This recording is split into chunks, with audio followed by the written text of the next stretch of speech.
시간은 누구에게나 공평하게 주어집니다. 매년 차곡차곡 쌓이는 마일리지처럼 아이는 서서히 청년이 되어가고 청년은 자연스레 늙어 노화의 길로 접어들죠. 하지만 나이 듦이 곧 노쇠를 의미하는 것은 아닙니다. 나이와 관련한 모순된 속담 두 가지가 있습니다. 나이는 못 속인다와 나이는 숫자에 불과하다. 둘 다 나이 듦을 이야기하지만 전자가 나이에 굴복하고 노쇠 수순에 순응하는 의미라면 후자는 육체적 노화를 벗어나려는 자발적 의지가 담겨 있습니다. 여러분은 둘 중 어떤 속담을 품고 사시나요? 나이 듦이란 물리적 노화일 뿐 우리 몸 안에 가슴에 청춘을 담는 일은 내 의지와 결정에 따라 얼마든지 달라질 수 있습니다. 지금이라도 변화하고 싶다면 잘 늙어가는 것이 곧 오래도록 청춘으로 사는 길이겠죠. 나이 들면 이런 마음으로 살다 갑시다. 삶을 남과 비교하지 말고 남을 원망하지 말고 부모로서 자식이 잘 되길 바래도 자식들에게 너무 기대하지 말고 지난 날을 후회하지 말고 내 운명이라 생각하고 운명이 다해 세상 떠날 때 부와 권력, 명예 다 놓아버리고 빈손으로 홀가분하게 미련 없이 미소 짓고 떠나게 해달라고 기도하며 삽시다. 재물이 많아도 만족하지 못하고 더 많은 재물을 모으려고 발버둥치면 재물의 노예가 되어 가진 재물에 만족하지 못해 마음이 가난하고 많은 재물이 없어도 가진 것에 만족하고 분수에 맞게 즐겁게 살면 마음이 부유의 부자입니다. 가난한 사람과 부자는 마음먹기에 달려 있습니다. 영겁의 세월 속에 인간의 삶은 흐르는 물과 같고 하늘에 떠가는 구름과 같고 올 때는 순서가 있지만 이 세상 떠날 때는 순서도 없고 언제 떠난다는 기약도 없어 몇 분을을 모르는 것이 인생이라 합니다. 지난 날은 다시 돌아올 수 없고 미래는 기약이 없으니 지난 일에 미련 갖지 말고 미래를 너무 기대하지 맙시다. 지금 주어진 이 시간이 생애 제일 소중하다고 생각하며 보람있고 즐겁고 행복하게 보냅시다. 노년에 친한 친구가 두 사람만 있어도 인생을 잘 살았다는 말이 그때는 마음에 와닿지 않았는데 정년 후에야 실감이 납니다. 친구가 될 수 있는 조건이 첫째, 가까이 살아 언제든지 부르면 올 수 있고 둘째, 취향이 같고 건강해야 동행할 수 있고 생활 여유가 같아야 함께 여행도 하고 술도 함께 부담 없이 나눌 수 있습니다. 나이가 들면 세상을 이런 마음으로 즐겁고 행복하게 살다 운명이 다해 부르면 큰 고통 없이 미소 짓고 미련 없이 떠날 수 있는 사람이 인생을 가장 잘 산 사람 아닐까요? 그래서 오늘은 나이 들어 성숙한 내면을 가지기 위해 반드시 피해야 할 행동 6가지에 대해 알려드리겠습니다. 오늘부터라도 5가지 중 1가지라도 실천하셔서 품격 있는 노후를 만들어 가시길 바랍니다. 인생 수업 바로 시작하겠습니다. 나이 들어 반드시 피해야 할 행동 첫 번째는 질서를 무시하는 사람입니다.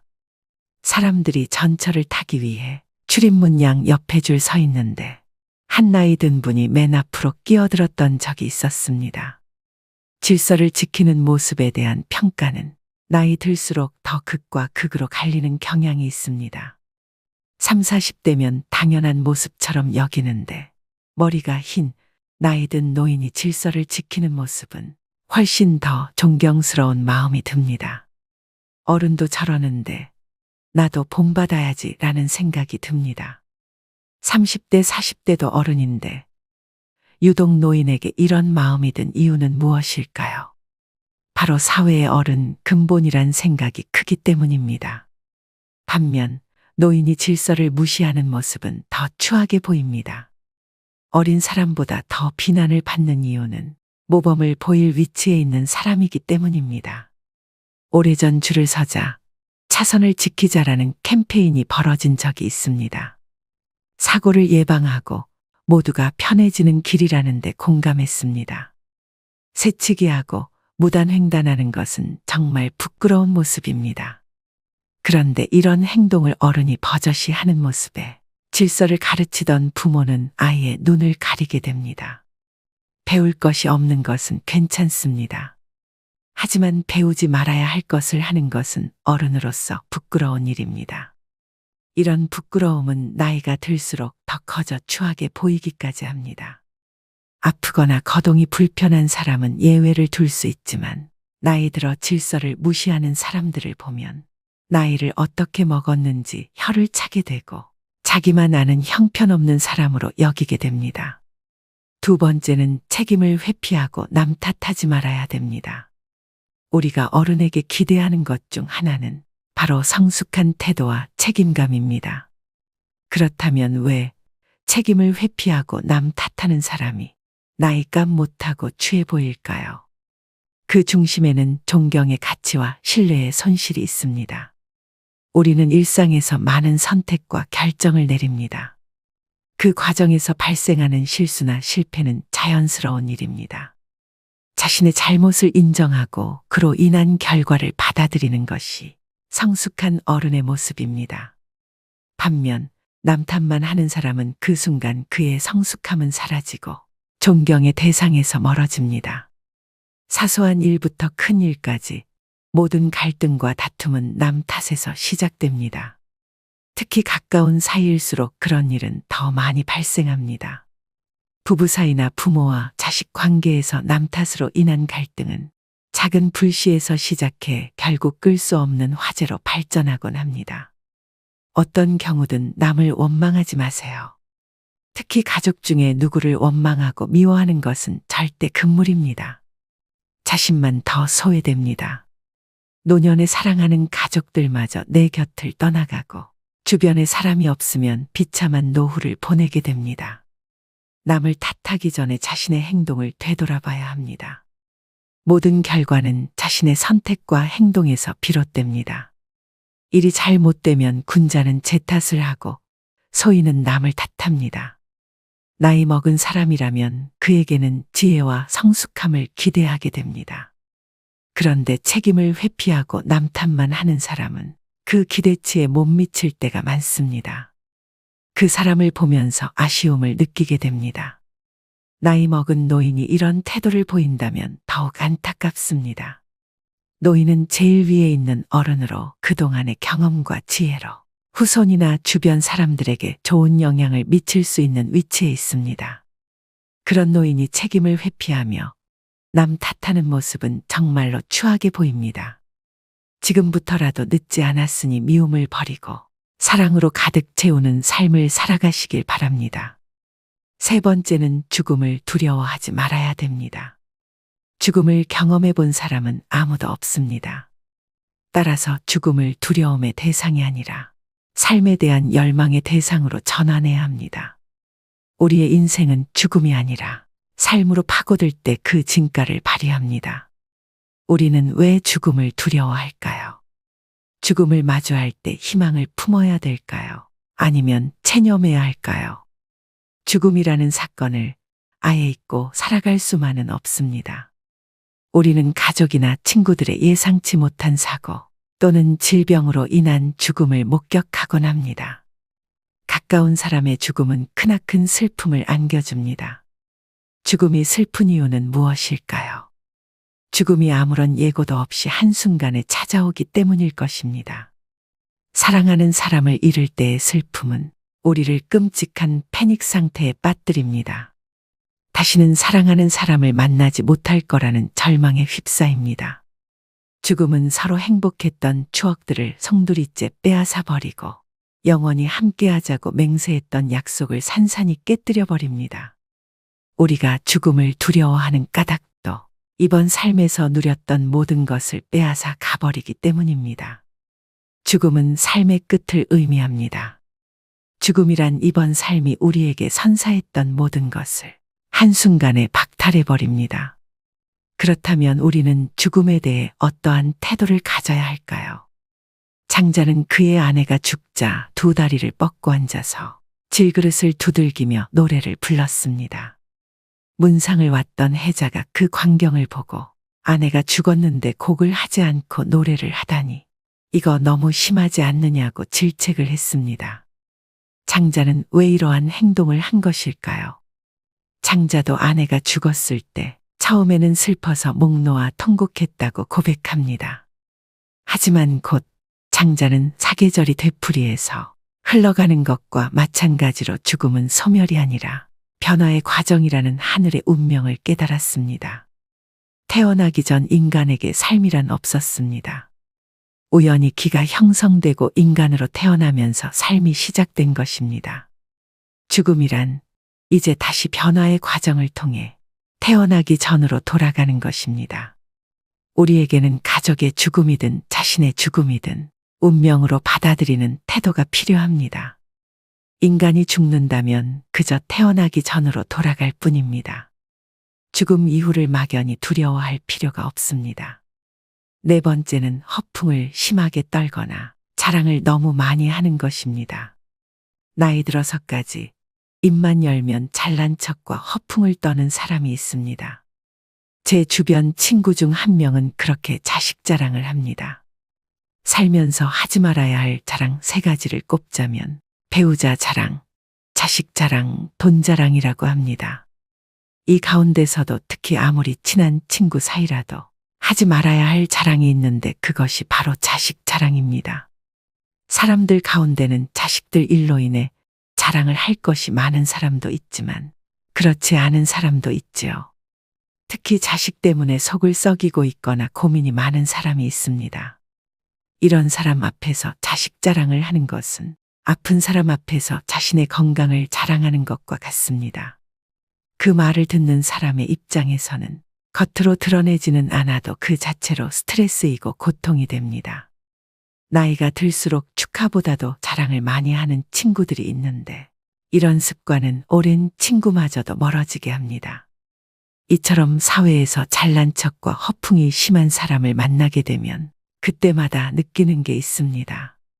자랑하는 사람일수록 자세히 들여다보면 내세울 것이 별로 없다는 사실입니다.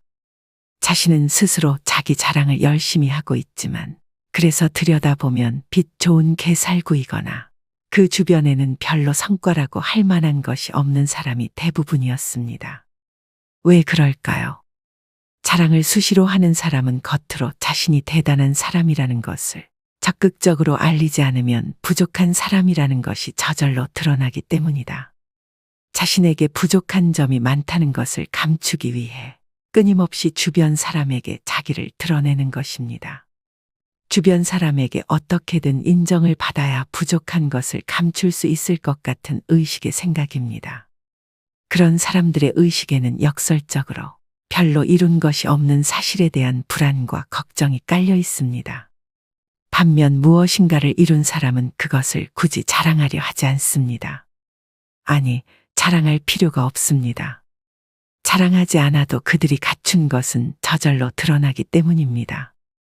경제적으로나 정신적으로나 부유하든 그렇지 않든 과실을 주목적으로 하는 사람일수록 자랑하는 것만큼 실제로는 보잘것없을 가능성이 큽니다. 실제로 내가 갖고 있는 것과 이룬 것과 별개로 과실을 목적으로 하는 사람일수록 스스로 자신이 부족한 사람이라는 사실을 계속 강조하는 것이겠죠. 사람들과의 관계에서 항상 겸손하고 베풀 줄 아는 것. 겸손과 베푸는 삶을 실천할수록 실제로 부자 마인드에 가까워지는 법입니다. 그렇게 아름답게 늙는 것입니다. 그것이 진짜 부자들의 자세이기 때문입니다. 5번째는 내적 성장을 최우선으로 해야 됩니다.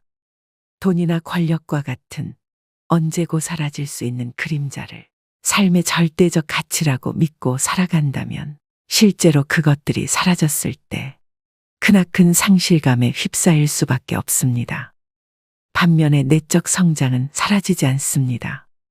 내가 깨달은 참된 지혜는 누구도 훔쳐갈 수 없습니다. 질문하지 않는 삶은 무의미합니다.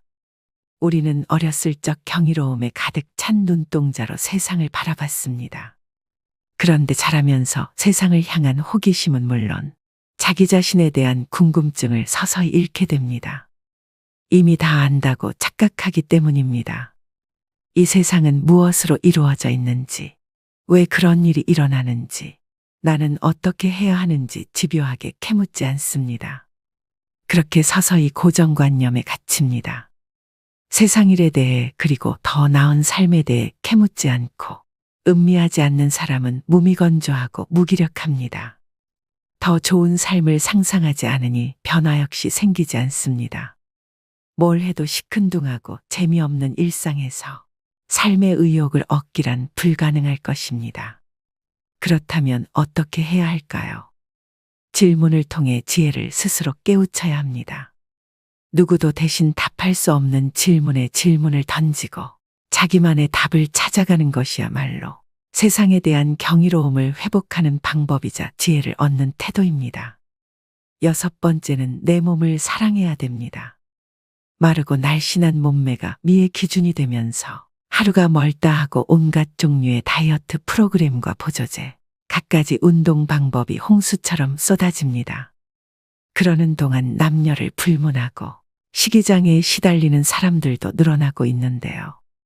식이장애는 극단적 다이어트 후 폭식과 거식으로 우울증과 같은 심리적 문제를 일으키는 질병입니다. 우울증은 다시 폭식과 거식으로 이어져 악순환의 고리에 빠지게 됩니다. 오늘날 건강한 육체는 겉보기에 날씬하고 다부진 몸매와 동일시되고 있습니다. 아이러니하게도 날씬한 몸매를 얻는 대신 건강을 잃는 일이 생깁니다.